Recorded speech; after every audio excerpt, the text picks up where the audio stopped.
გამარჯობა, მოგესალმებით ვიდეო რგოლის პატივცემულო მაყურებლებო.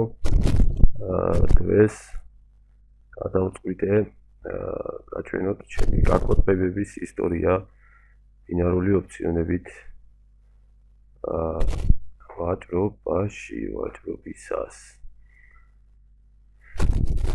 მოკლედ, დიდი ხანი არ არის, რაც ამ საქმით დავინტერესდი. სადღაც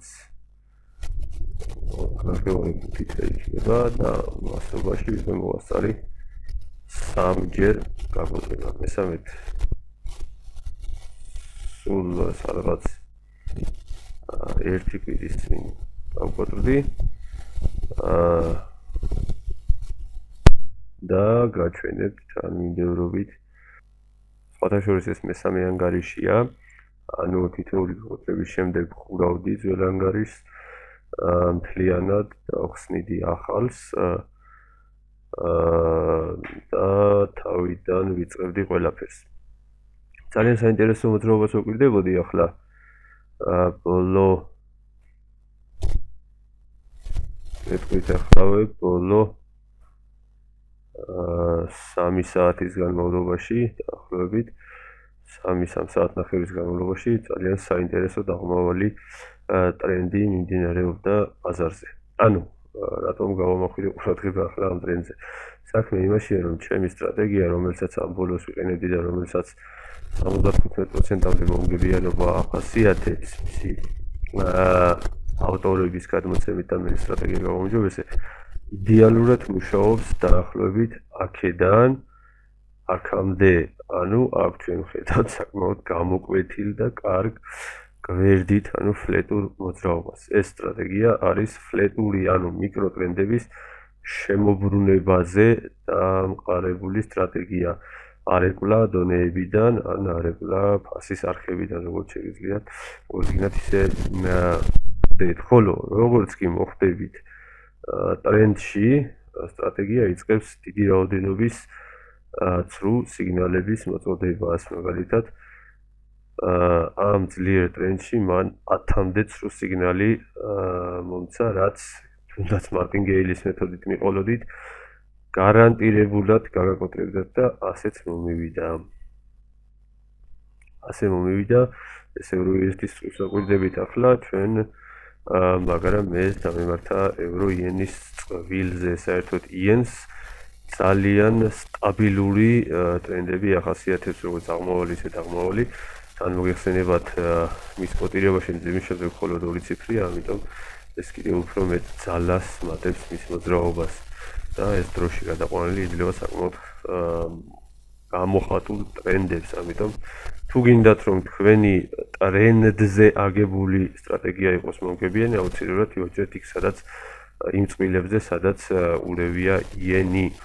ეგ საკმაოდ დიდ მოგებას ნახავთ თქვენ ამ სტრატეგიებით, ხოლო ისეთ შედარებით სტაბილურ კლასიკურ წყვილებზე, მაგალითად ისეთ როგორც არის euro USD, ანუ euro-დოლარის წყვილი, გაცილებით უფრო მომგებიანია ჩემი სტრატეგია, რომელიც ფლეტში ვაჭრობაზეა გათვლილი, მაგრამ ყველგან ყველაფერი შეიძლება მოხდეს და ეს უნდა გახსოვდეთ. ახლა ამ გაკოტრების შემდეგ ბევრი ვიფიქრე, თუ ცოტა ვიფიქრე, ეს საპრის სტილში.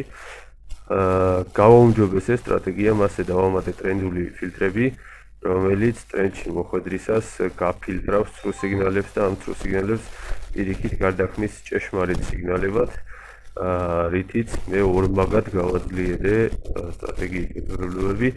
გავამატე ფლეტური ინდიკატორი, 2 ფლეტური ინდიკატორი. ჯამში ოდნავ გართულდა ეს სტრატეგია, მაგრამ გახდა ძალიან მომგებიანი, დაახლოებით 90-95% მოგებას იძლევა. აგერ გაჩვენებთ ამ სტრატეგიით ბოლოს გაკეთებულ ფსონებს და მათ მოგება წაგებადობებს. ხედავთ, აქედან აქვს დაწყებული დაახლოებით, ხედავთ ის მომგებიანობას, 3 ZZ მოგება, შემდეგ 1 ცრუ სიგნალი იყო, ისევ მოგება, შემდეგ 2 ცრუ სიგნალი და პატარა მარკინგეილი დამოვიღე, შემდეგ ესა ან მოკლე ანუ 2-3 ბიჯიანი მარტინგეილის გამოყენება, თუმცა არ არის საჭირო გამომდინარე იქიდან რომ ეს სტრატეგია უკვე 80%-მდე მომგებიანობას ითვლის, უბრალოდ დროში იწელება პროცესი და მარტინგეილი აჩქარებს ამ ყველაფერს, მაგრამ ადრეც მქონდა ვიდეო მარტინგეილის პრინციპის გამოყენებაზე. ბატონებო, დამიჯერეთ სისულელეა მარტინგეილის პროცედურა და სწრაფი გაკოტრების საშუალება მეტი არაფერი.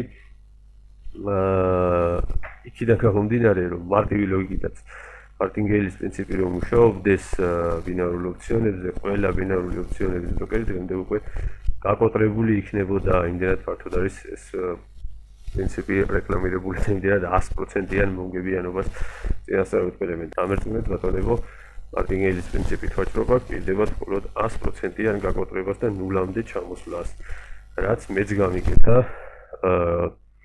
მარტინგეილის პრინციპმა, რადგანაც შევცდი ავყევი აზარტს და როცა მსგავს ძლიერ დაღმავალ ტრენდზე მოვხდი ჩემი სტრატეგიით ყველა ახალ სიგნალზე, რომლებიც რა თქმა უნდა კორექციები იყო და მეტი არაფერი, თანაც ხანმოკლე კორექციები ევრო-იენზე და არ მეყოდ რომ არც ერთ კორექციაზე მარტინგეილის პრინციპით მივყევი და დავსვით დეპოზიტი ნულზე. ხედავთ ხომ? 1 2 3 4 5 6 7 8 9 10 11-დან 4-ია წაგებული, რაც საკმაოდ მაღალი მაჩვენებელია მომგებიანობის. ამ სტრატეგიას კიდე გავტესტავ და შემდეგში შემოგთავაზებთ მის შედეგებს. ახლა კი გადავიდეთ რეალურ ანგარიშზე, სადაც მხოლოდ 31 რუბლი მაქვს დარჩენილი და მე ვაჭრობ აუცილებლად რუბლის ანგარიშით, იმიტომ რომ აი კი ოპშენი რუბლზე იძლევა 30 რუბლით ფსონების გაკეთების საშუალებას, მინიმალური ფსონია 30 რუბლი, რაც გაცილებით ნაკლებია ვიდრე $1 დღევანდელი კურსით. შედეგად საშუალება მაქვს მინიმალური ფსონებით ვივაჭროთ და ეს გაცილებით ნაკლებ დაწოლას ახდენს ჩემს მცირე მოცულობის დეპოზიტებზე. ბატონებო, ამ ინდიკატორს არ მიაქციოთ არანაირი ყურადღება, სრული სისულელეა და მეტი არაფერი. ეს არის ბირჟაზე არსებული ტრეიდერების ბრჭყალებში აზრი, მოსაზრება, თუ საით უფრო მეტ ორდერს ხსნიან ისინი. მაგრამ გამომდინარე იქიდან, რომ ბინარულ ოპციონებზე წარმატებით ვაჭრობს მხოლოდ 1.9% მთელი ტრეიდერებისა, გამომდინარე ამ მათემატიკური ფაქტიდან და გამომდინარე იქიდან, რომ ეს სტატისტიკა აითვლება 100%-ის გადაწყვეტილებებით, წარმატებული სვლები, ანუ წარმატებული ოპციონები აქ პრაქტიკულად ამ სტატისტიკაში ვერაფერს ვერ ცვლის და პირიქით შეგიძლიათ ეს ინდიკატორი ანტი-ინდიკატორის სახითაც კი გამოიყენოთ. ანუ უყურებთ რომ ფიქრობს ფასის დაკლებაზე ოპციონის ყიდვას 58% და თქვენ შეგიძლიათ გადავდოთ 5 წუთი და იყიდოთ ფასის მომატებაზე. ეს გაცილებით უფრო მომგებიანი იქნება ბატონებო, ვიდრე პირდაპირ ამ ინდიკატორს დაეყრდნოთ, რადგან თქვენ მის საპირისპიროდ ვაჭრობისას დაუახლოვდებით წარმატებული ტრეიდერების მოსაზრებებს. მაგრამ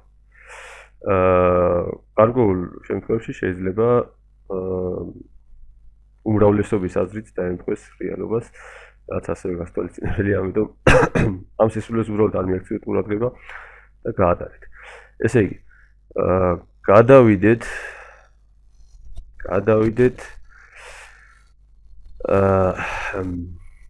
ემოციის გარეშე. გადავიდეთ ჩემი გაკოტრებების ისტორიაზე და დავიწყოთ მოუყვეთ თავიდან. მაშასე, ესე იგი, ჯამში, რაც მე ეს ანგარიში, ეს აკაუნტი გავხსენი და ვაჭრობა დავიწყე, აღმოჩნდა, რომ მოგება წაგებებიანად და მე ანგარიშა საიტმა, აღმოჩნდა, რომ მოგება წაგებებიანად ვარ მინუსში 950 რუბლით, რაც სადღაც დღევანდელი კურსით არის 40 ლარი. მოვყვეთ თავიდან და სულ თავიდან გაჩვენებთ მას ასე როგორც ხედავთ ამ ანგარიშზე ვაჭრობა დამეწყია 24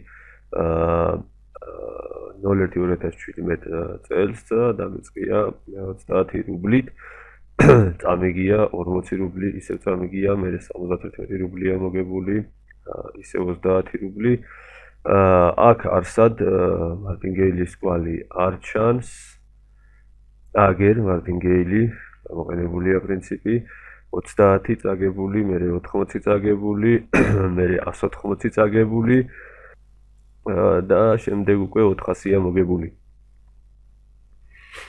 375 შესაბამისი პროცენტით. კვლავ 30-30 ვარ შესული, შემდეგ ისევ მოკლე მარტინგეილი 180-მდე, ანუ მესამე საფეხურამდე ვარ ასული. კვლავ მარტინგეილით არის ნავაჭრი, თუმცა მიმართლებდა როგორც ხედავთ.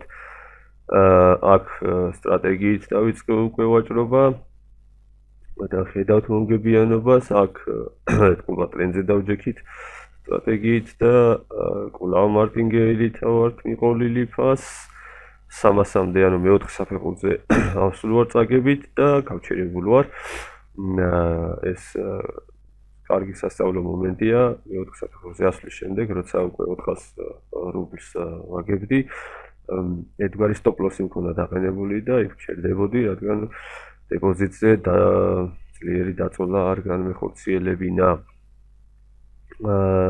ძლიერი დარტყმა არ განეკეთებინა დეპოზიტზე, თუმცა ეს ყოველთვის ასე არ იყო. შემდეგ ისევ სტრატეგიით მოგაგრძელებული 1-2 წაგება, მესამე მოგება, წაგება, კიდე 2 მოგება და შემდეგ ისევ ტრენდი იყო ალბათ. და მივყევი ისევ მარტინგეილით ნახოთ. კი, 180 მოგებული. ისევ იგივე კვლავ მარტინგეილის პრინციპი. კვლავ მარტინგეილის პრინციპი 4 საფეხურზე და როგორც ჩანს მიმართლებდა აი ბატონებო, ძალიან ცუდი მომენტი ეს იყო ერთ-ერთი პირველი პრაქტიკულად გაკოტრებამდე დავედი 3500 რუბლზე ასული ჩამოვედი 900 რუბლზე 30-ით დავიწყე 80, 180, 400, 800 წავაგე და შემდეგ კიდე 230 წავაგე. ეს ჯამში საკმაოდ დიდ თანხას იძლევა და როგორც ხედავთ, მესამე მეოთხე საფეხურის შემდეგ უკვე კატასტროფულად მატულობს მარტინგეილის პრინციპის გამოყენებით, ეს არის გეომეტრიული პროგრესია და კატასტროფულად მატულობს თანხების შესაბამისად, ასევე კატასტროფულად იზრდება დეპოზიტზე დარტყმა, რამაც თუ ჩვენ ანაკარგის, ანუ აუნაზღაურებელი ხარჯის ერთგვარის გადატანა არ შეგვიძლია ფსიქოლოგიურად, რამაც შეუძლება რომ 100%-ით მივიყენოს გაკოტრებამდე და დეპოზიტის ნულზე დასვამდე. გახსოვდეთ ბატონებო, თქვენ თუ აგებთ, წაგებული უკვე წაგებულია და მისი ამოღებისთვის, ერთგვარი ამოქაჩვისთვის და ასე შემდეგ ტერმინები ფართოდ გავრცელებული არ უნდა გასწიროთ დეპოზიტი, რომელიც დაგრჩათ. ამაზე დიდი სისულელი არ არსებობს ცხოვრებაშიც და თამაში მით უმეტეს ვაჭრობაში. ის რაც უკვე წააგეთ, ის რაც უკვე დახარჯეთ, უკვე ის დახარჯულია და მორჩა და მისი ამ დაშვებული შეცდომების გამოსწორებისთვის ბჭყალებში ბრძოლით არ უნდა გაწიროთ ის რესურსები, რაც შეგრჩათ. თქვენ ამ რესურსებით შეგიძლიათ გაანალიზოთ შეცდომები ბატონებო და ახლიდან, ხელთავიდან დაიწყოთ ყველაფერი. განსაკუთრებით კარგად ეს პრინციპი მუშაობს მარტინგეილის მაგალითზე. აქ თითქმის გავკოტრდი, შემდეგ მეყო, როგორც ჩანს ნებისყოფა, თუმცა უნდა გავჩერებულიყავი 400-ზე, მაგრამ 800-ზე გაჩერებასაც არ აუშავს. მთავარია რომ აქ მე სრულად არ გავკოტრდი და შემდეგ შევძელი დეპოზიტის აღორძინება. თუმცა მალევე სადღაც 28 იანვარს კვლავ საკმაოდ წარუმატებელი მარტინგეილით გასვლა და 400 წაგებული 800-ით შესული და გამიმართლა როგორც ჩანს მეხუთე საფეხურზე გამიმართლა და ამოვიღე თანხა რაც ძალიან სარისკო იყო ისედაც უკვე დაბალი თითქმის გაკოტრებული დეპოზიტის ფონზე.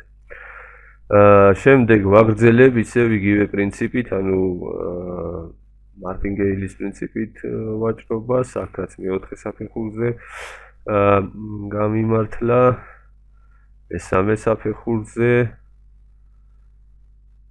მეოთხე საფეხურზე, კვლავ მარტინგეილით და აი ეს 0202 თებერვალი ისევ ძალიან ძლიერი დარტყმა ჩემ დეპოზიტს მარტინგეილის გამო ეს როგორც ჩანს საკმაოდ სწრაფად ავარ მიყოლილი სიტუაციას და ვაჭრობდი ერთწუთიანი როგორც ხედავთ ვაჭრობდი ერთწუთიანი ანუ 60 წამიანი ექსპირაციით რაც ძალიან ცუდი და არასასურველია ბატონებო მითხრათ ეს მარტინგეილის პრინციპის გამოყენებისას ანუ პირველი საფეხური, მეორე საფეხური, მესამე საფეხური გამიმართლა, პირველი საფეხური აქედან, მეორე საფეხური, მესამე, მეოთხე საფეხური, მეხუთე საფეხურით წაგებულია და კვლავ თითქმის გავკოტრდი, თუმცა შევძელი გაჩერება 800-ის წაგების შემდეგ, მეხუთე საფეხურის წაგების შემდეგ შევძელი გაჩერება, ანუ კვლავ დაბრუნება პირველ საფეხურზე და როგორც ახსოვს, ახლა ჩამოვედი 790 რუბლზე, სადღაც 3600 რუბლიდან ჩამოვედი 790 რუბლზე. ამის შემდეგ კვლავ გავაგრძელე მარტინგეილით ვაჭრობა და დღის ბოლომდე, როგორც მახსოვს, ანუ პირველი სამი საფეხური მარტინგეილით მოგებული, ისევ სამი საფეხური, კვლავ სამი საფეხური, მეტატრეიდერი 4 მიგზავნის სიგნალებს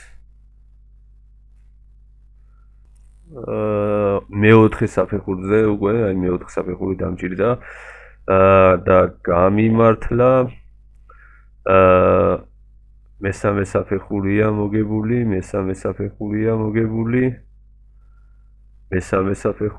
აქაც ანუ ეს მთელი ეს დრო მიმდინარეობდა ფლეტი, რითიც შევძელი და ამოვქაჩე, თუ გამოვიქნებ კაზინოს ტერმინებს, ამოვქაჩე ის წაგება, რაც მივიღე მანამდე, ისე 4 საფეხური დამჭირდა, კვლავ 3 საფეხური, 3 საფეხური, ამასობაში მოგებული თანხა 200-300 რუბლის ოდენობით გადმომქონდა საბანკო ბარათზე, ანუ სადღაც დეპოზიტს ვიყენებდი 2500-დან 3000 რუბლამდე ამ შუალედში და რაც მეტი მქონდა მოგებული თანხთან მოგროვებდი საბანკო ბარათზე ერთდროულად არ ვიტოვებდი 3000 რუბლზე მეც დეპოზიტზე, რადგანაც ფსიქოლოგიური მომენტია, როცა ხედავ დეპოზიტზე დიდ თანხას და ვაჭრობ მარტინგეილით, მადა გეხსნება და შეიძლება შეყვე მე-5, მე-6, მე-7 საფეხურებზე და საბოლოოდ რაც მაინც დამემართა, საბოლოოდ დასვა დეპოზიტი ნულზე. კვლავ იგივე და კიდევ ერთი მსგავსი სისულელე. წარმოიდგინეთ მეოთხედ მიმტყუნა მარტინგეილმა და მეხუთე საფეხურამდე მივედი და აქ შევძელი გაჩერება. შემდეგ პირველი კვლავ წაგებულია, თან გაჩერება შევძელი მხოლოდ 2 წუთით. აქაც როგორც ხედავთ ერთწუთიანი ექსპირაციის დროებზია ნავაჭრი მანამ სანამ შევეშვებოდი ერთ წუთიანი ექსპირაციის დროს და მარტინგეილის მეთოდს კიდევ იგივე 4 საფეხურია წაგებული, უკვე საკმაოდ ღრმა დარტყმარი დეპოზიტზე. ალბათ ისევ სადღაც 900-მდე ვარ ჩამოსული. შემდეგ მეოთხეზე გამიმართლა, თანდათან მეოთხეზე ისევ, თანდათან იწყება მოღება, ამოქაჩვა დეპოზიტის ისევ. საერთოდ სავალუტო ბირჟებზე ვაჭრობისას კიდე კლასიკურ ფორექსით და კიდე ბინარული ოპციონების გამოყენებით ტერმინი, ეგრეთ წოდებული ტერმინი ამოქაჩვა ან დეპოზიტის ფორსირება ან ასეთი სულელური ტერმინები, რაც შეგვხვდებათ პოსტსაბჭოთა ქვეყნებში, სადაც დეპოზიტი როგორც წესი ძალიან მცირეა, სავაჭრო დეპოზიტი, ძალიან ცუდი ტერმინებია თავისი შინაარსით, რადგანაც ამოქაჩვა, ფორსირება, დაჩქარება და ასე შემდეგ იძლევა როგორც წესი რისკის მკვეთრ ზრდას და საბოლოოდ დეპოზიტის ფორსირების მაგივრად დეპოზიტის განულებას. ასე რომ ფრთხილად მსგავს ტერმინებთან და მსგავსი შინაარსის მიდგომასთან მეხუთე საფეხურზე აქაც მეხუთე საფეხურია წაგებული და ძალიან ძლიერი დარტყმა ესეც, როგორც მახსოვს, იმიტომ რომ 2000 რუბლზე ქვემოთ ქონდა ამ დროს დეპოზიტი. მოგებების სერია, უკვე ფლეტში ვიყენებდი, როგორც მახსოვს, აქაც სტრატეგიას და თანდათან დავიწყე და შევეშვი სადღაც 10 თებერვლიდან დავამთავრე დემოანგარიშზე სტრატეგიის ტესტირება და დავიწყე მისი გამოყენება. შესაბამისად უკვე მარტინგეილს იშვიათად ვიყენებდი, თუმცა აგერ კიდევ გამომიყენებია სამსაფეხურიანი, ამის შემდეგ უკვე შევეშვი. 2 საფეხურიანს ვიყენებდი, აქ კიდევ მესამე საფეხურზეა მოგებული, ისე მარტინგეილის პრინციპია გამოყენებული, მესამე საფეხურია ისე მარტინგეილის პრინციპი. აქ მესამე საფეხურზე გავჩერებული ვარ. და შემდეგ ისე მესამე საფეხურია მოგებული. მხოლოდ სტრატეგიით არის ნავაჭრი, საკმაოდ მაღალი მომგებიანობით, აქ კვლავ სტრატეგიით, მაგრამ მარტინგეილის ჩართვით, მარტინგეილის პრინციპის ჩართვით და ეს იყო ევრო, ზუსტად ევრო USD-სა და ევრო იენის წყვილი და თანდათან უახლოვდებით იმ საბედისწერო მომენტს, როცა ნულამდე დავიდა ჩემი დეპოზიტი. კვლავ სტრატეგიით ვაჭრობ, უპრობლემოდ, როგორც ხედავთ, უმეტესობა მწვანეა, მოგებულია და მივუახლოვდით 17 თებერვალს, როცა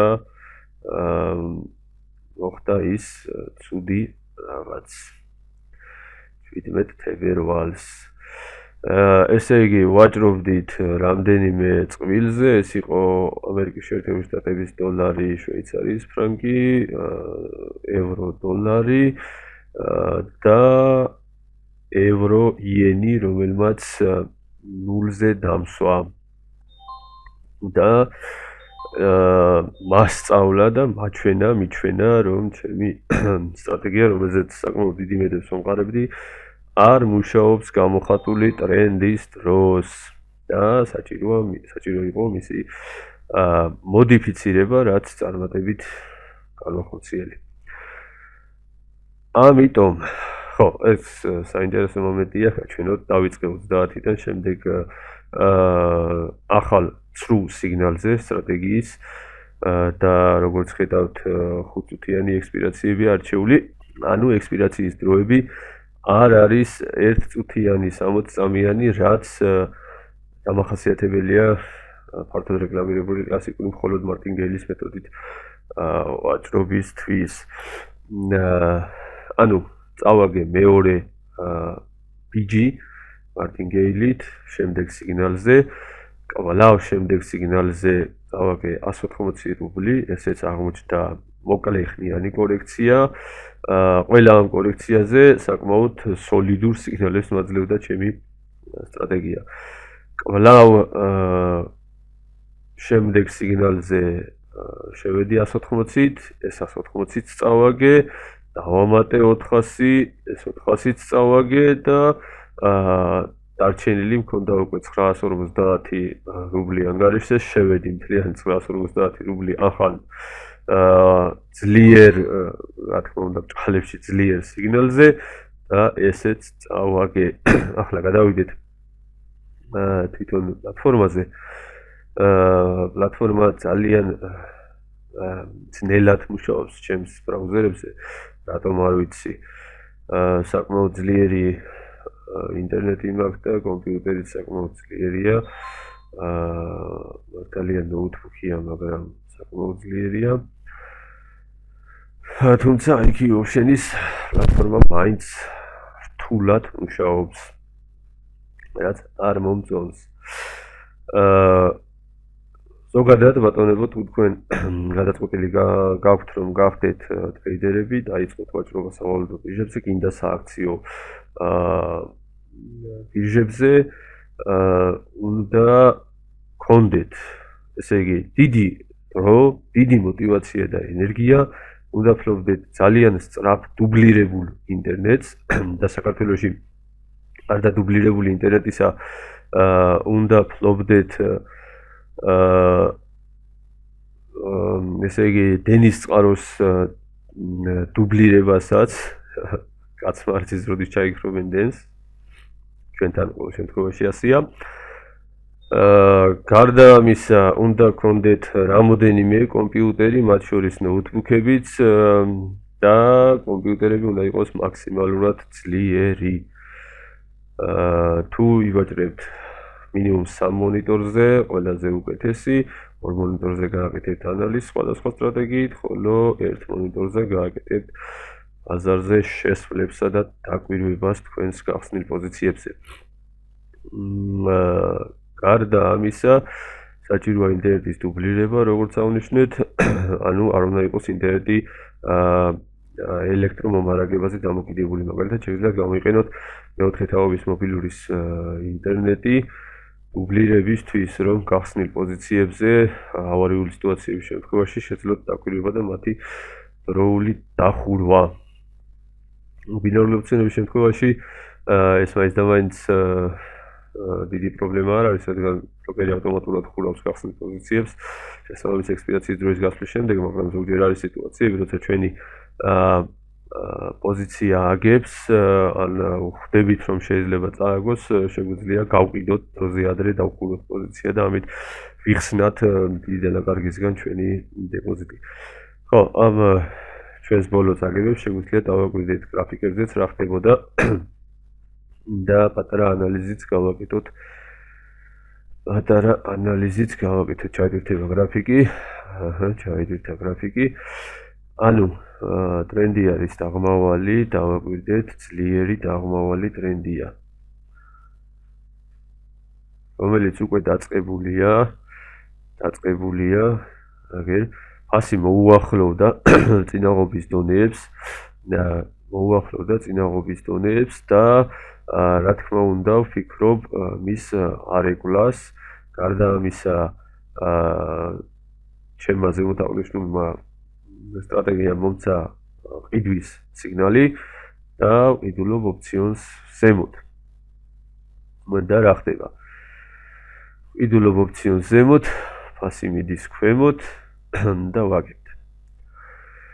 შემდეგ იგივე გაგრძელება, იგივე სიტუაციის დაიხურა პირველი ოფციონი წაგებით, ფასი ესე იგი მიუახლოვდა კიდევ უფრო ძლიერი მხარდაჭერის დონეებს,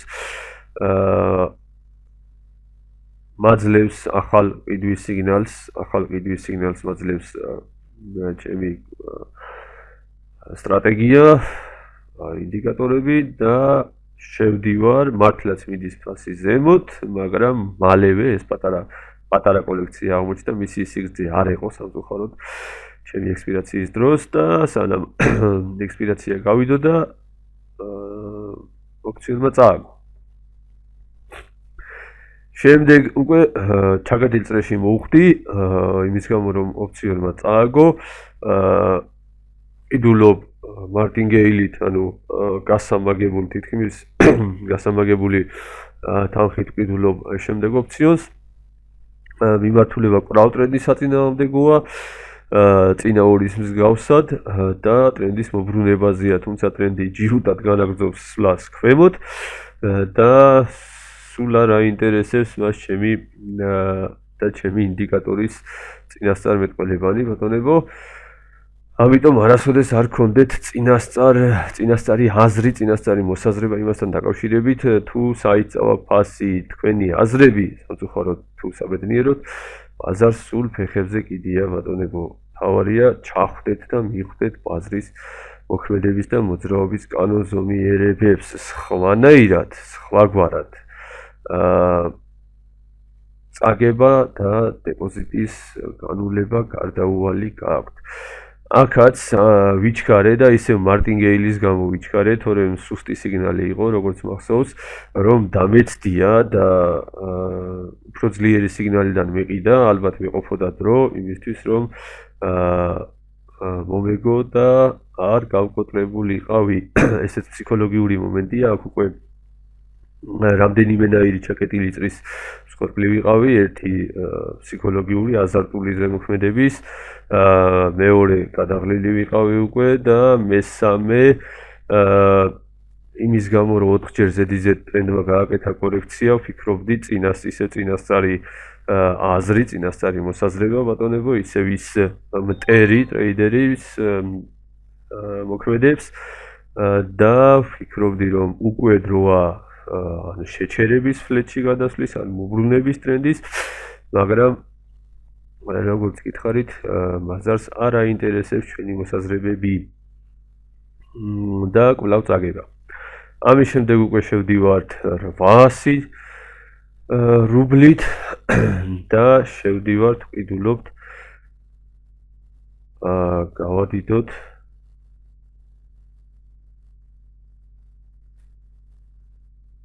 გავადიდოთ, ვყიდულობთ ორ ოპციონს, როგორც ჩანს, ვიყიდეთ ორი ოპციონი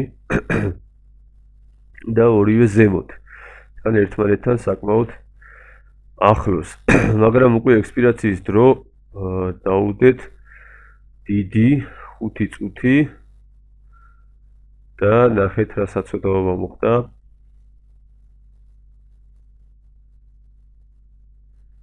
აგერ პრაქტიკულად ბოლო წუთზე, მანამდე ყველაფერი კარგად იყო, პრაქტიკულად ბოლო წუთზე ჩვენმა ოპციონმა კვლავ წააგო, დამთავრდა კორექცია და კვლავ შრალზე დავრჩით. ნახოთ ბოლო შესვლაც ბაზარზე, ეს უკვე რიგით მე-7 კორექცია იყო, თუ სწორად მახსოვს, მე-7 ან მერვე კორექცია იყო ამ მთლიან ტრენდზე. კვლავ ვფიქრობთ, რომ ეს საკმაოდ ღრმა ფსკერია ბაზრის და ვფიქრობთ მის მოbrunებას, გვაძლევს სიგნალს, თუმცა სუსტს, მაგრამ მაინც სიგნალს გვაძლევს ჩვენი სტრატეგია, აზარტი პიკზეა, ფსიქოლოგია მოშლილია და შევდივართ კვლავ ტრენდის საწინააღმდეგო მიმართულებით. 5 შესვლა ბაზარზე და 5-ვე ტრენდის საწინააღმდეგო მიმართულებით, უბრალოდ 6 შესვლა ბაზარზე, აქ 2 შესვლა იყო, ერთი და იგივე ოპციონის ექსპირაციის დროის შიგნით, რასაც კატეგორიულად არ გირჩევთ, თუ არ ისახავთ რისკების ჰეჯირებას, მიზნად და ამას თავის წესები აქვს, მაშინ კატეგორიულად არ გირჩევთ ერთი მიმართულებით, ერთი ოპციონის შიგნით რამოდენიმე თანხით შესვლას, ანუ ერთი ოპციონის ექსპირაციის დროის შიგნით რამოდენიმე ერთი მიმართულების ოპციონის შეძენას. და კვლავ წაგება. წამები არ იყო ფას იმისთვის, რომ მოიგო. თუმცა არის კიდევ ერთი ძალიან საინტერესო მომენტი, როცა ასეთი შემთხვევებია, განსაკუთრებით როცა ბროკერი უყურებს მსგავს ვოიაჟს ტრეიდერისას და შეიძლება პატარა პროგრამული დანამატიც კონდეს ამ პლატფორმას, რაც ეგ არ არის გამორიცხული. ბროკერს აქვს შესაძლებლობა, რომ მცირე ცვლილებები მოახდინოს ფასის კოტირებებში. ეს მისი მოედანია, ბატონებო, ჩვენ ბროკერის მოედანზე ვთავაზობთ თამაშს და ამიტომ თუ არ ვართ 100%-იან სხვაობაში, ანუ 1-2 პუნქტი თავისუფლად შეუძლია ბროკერმა შეცვალოს და წავიყვანოს წაგებაში 1-2 პუნქტი არაფერს არ ნიშნავს, ამიტომ სტრატეგია იმდენად ძლიერი უნდა გქონდეს, რომ 10-15 პუნქტი მაინც სხვაობა მოგცეს ჩვენი შესვლის ფასსა და ექსპლიკაციის სამოწურის შორის რითიც აღარ დარჩება უკვე ბროკერს იმის შესაძლებლობა, რომ რამე მაქინაციებით აგვაგებინოს, თუმცა ასეთები იშვიათად ხდება ხოლმე, მაგრამ ყველაფერი შესაძლებელია. უნდა გვახსოვდეს, რომ ჩვენ ბროკერის მოედანზე ვიმყოფებით. ამასობაში ევრო USD-ზე საკმაოდ ძლიერ დაღმავალ ტრენდს ვაგვირდებით და აქ რომ ჩემი სტრატეგიით შესულიყავი და მევაჭრა, წაგება კვლავ გარდაუვალი იყო.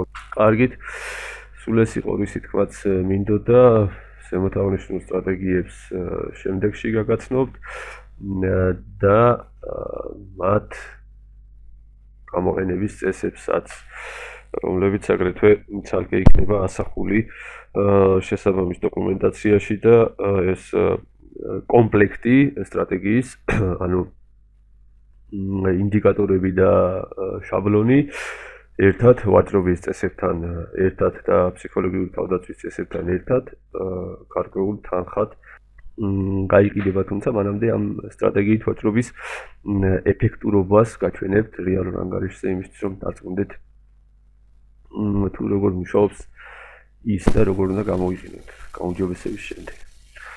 გარდა ამისა, უამრავი სტრატეგია მაქვს შექმნილი, კიდევ რამდენიმე ათეული სტრატეგია მაქვს შექმნილი, რომლებიც ტესტირების ფაზაში არიან და როგორც კი ტესტირების ფაზიდან გამოვლიან, რეალურ ანგარიშზე იტესტებიან. ამ ტესტირების შედეგებთან ერთად გაგაცნობთ და მათ რეკლამირებასაც გავაკეთებთ. კარგი ბატონებო, წარმატებებს გისურვებთ. კარგად გრძანდებოდეთ.